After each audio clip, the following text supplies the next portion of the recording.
আজ বাবা সকালে বাজার থেকে খুব ফ্রেশ আর বড় বড় পটল নিয়ে এসেছিল।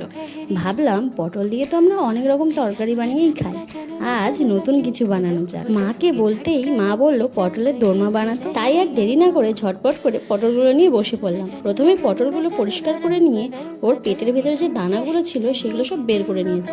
আর হ্যাঁ, দানাগুলো যেন ফেলে দিও না, ওইগুলো কিন্তু আমাদের পরে কাজে লাগবে।